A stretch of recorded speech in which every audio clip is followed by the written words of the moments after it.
Bismillahirrahmanirrahim. Assalamualaikum warahmatullahi wabarakatuh. Perkenalkan, nama saya Muhammad Rizal Arasi.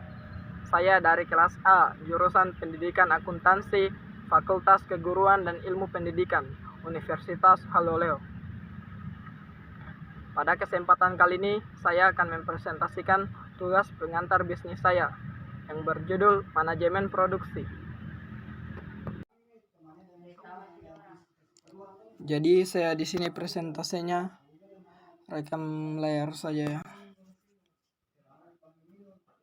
Jadi kita langsung saja ke materinya. Bab 12, Manajemen Produksi.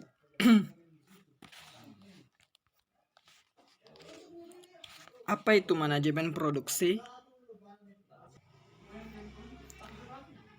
Jadi, manajemen produksi adalah kegiatan mengelola secara optimal penggunaan sumber daya atau faktor produksi dalam proses transformasi menjadi produk barang dan jasa. Poin berikutnya, fungsi dan tujuan manajemen produksi.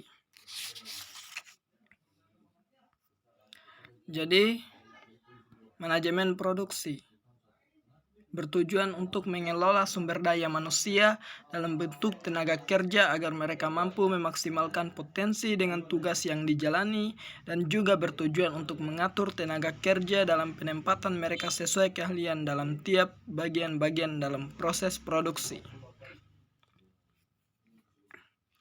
Memilih lokasi pabrik. Jadi, seorang pengusaha atau pebisnis jika ingin perusahaannya atau pabriknya berjalan dengan lancar, jadi dia akan membangun suatu pabrik atau perusahaannya tersebut di lokasi yang strategis ya. Jadi di sini faktor-faktor yang mempengaruhi pemilihan lokasi pabrik. Pertama, dekat dengan sumber material. Kedua, dekat dengan pasar. Ketiga, mudah mendapat tenaga kerja. Keempat, mudah fasilitas transformasi. Kelima, mudah memperoleh bahan bakar. Keenam, mudah memperoleh air. Ketujuh, sikap pemerintah setempat dan masyarakatnya. Jadi, agar perusahaan itu dapat berjalan lancar, dia juga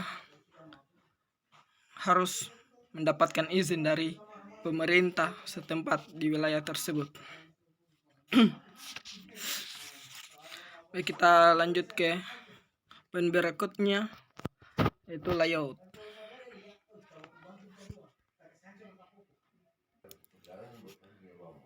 Jadi beberapa faktor pertimbangan untuk rencana layout. 1. Keadaan proses produksi. Jadi maksudnya ini harus dilihat apakah proses produksi dilakukan untuk membuat satu macam barang atau banyak macam barang. Jika hanya satu barang, maka letak mesin akan dibuat secara berurutan. Kedua, tipe produksi. Jadi di sini dipertimbangkan apakah produksi dibuat berdasarkan pesanan atau produksi massal. Jika dibuat secara massal, maka perlu disediakan gudang sebelum barang tersebut dijual. 3. Bentuk mesin yang digunakan. Jadi jika pabrik menggunakan mesin-mesin berat, maka layoutnya harus diatur sedemikian rupa sehingga ada kebebasan bergerak bagi tenaga kerja yang melayani mesin tersebut. Keempat, persyaratan penerangan dan tenaga listrik. Jadi bahwa kondisi kerja mempengaruhi moral pekerja dan efisiensi. Misalnya pengaturan cahaya dan warna yang digunakan dapat mengurangi biaya karena jarang terjadi kecelakaan, tidak mudah merasa lelah, pekerja merasa betah bekerja, dan produktivitas akan meningkat. Faktor-faktor ini memang sangat penting dipertimbangkan dalam membuat layout. Jadi kelima, kemungkinan ekspansi. Kemungkinan ekspansi ini di kemudian hari harus dipertimbangkan jauh sebelumnya. Karena untuk ekspansi diperlukan pemasangan mesin baru atau bangunan baru. Untuk itu perlu disediakan ruang atau tanah yang cukup. Adapun 3 pola layout, yaitu 1. Layout fungsional, 2. Layout produk, 3. Layout kelompok. Riset industri. Riset industri atau industrial research adalah salah satu jenis riset yang pendekatannya didasarkan pada para pelaku industrinya, meliputi produsen lokal, perusahaan importir, perusahaan eksportir, dan investor baru yang telah mendapatkan izin atau surat persetujuan tetap (SPT) dari instansi berwenang berkaitan dengan produk atau jasa yang diteliti.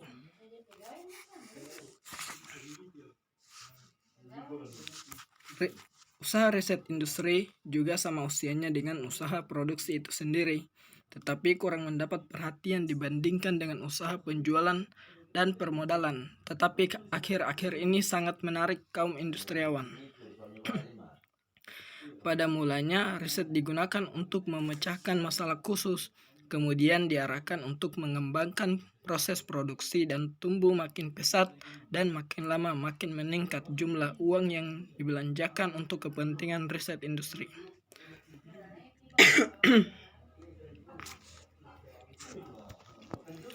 Macam-macam proses produksi.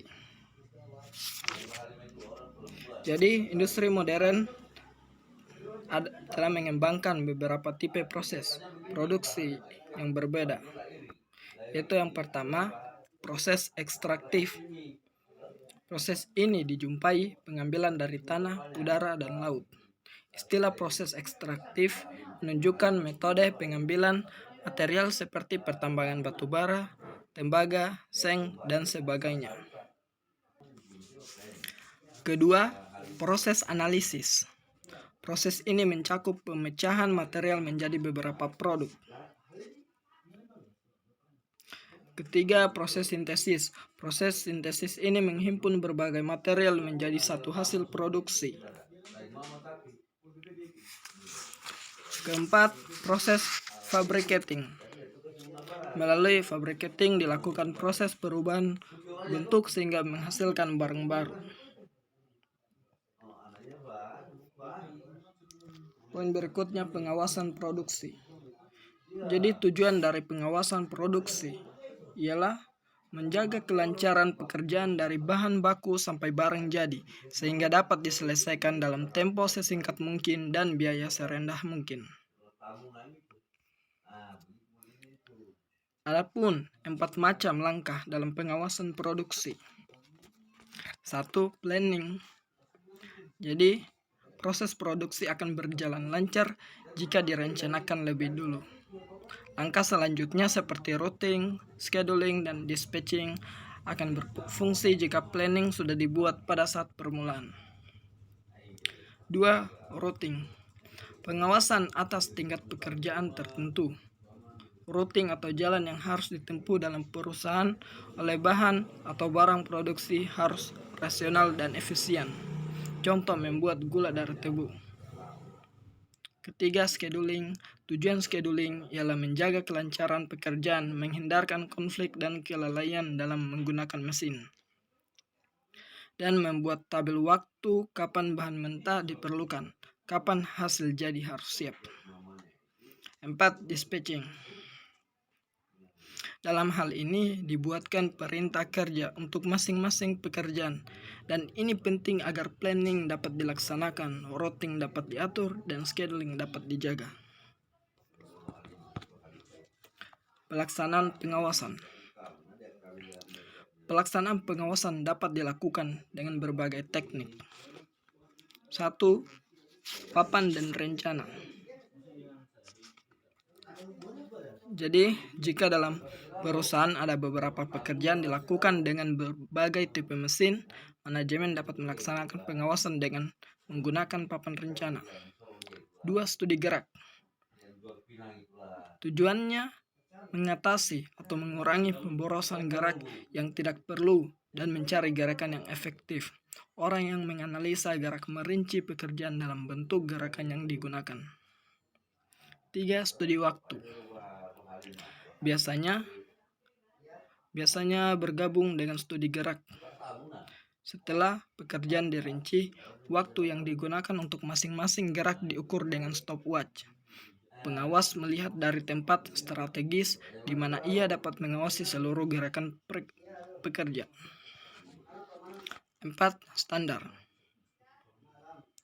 Jadi, tidak akan ada pekerjaan pengawasan dapat berfungsi secara baik jika tidak ada standar pelaksanaan kerja, standar mutu, dan standar kondisi kerja. 5. Inspeksi. Jadi fungsi penting dari inspeksi ini ialah mengawasi pekerjaan agar berjalan sesuai dengan standar, perencanaan yang dibuat secara baik, dan skedul yang sudah disusun. Tidak akan ada artinya jika produksi yang dihasilkan tidak memenuhi syarat kualitas.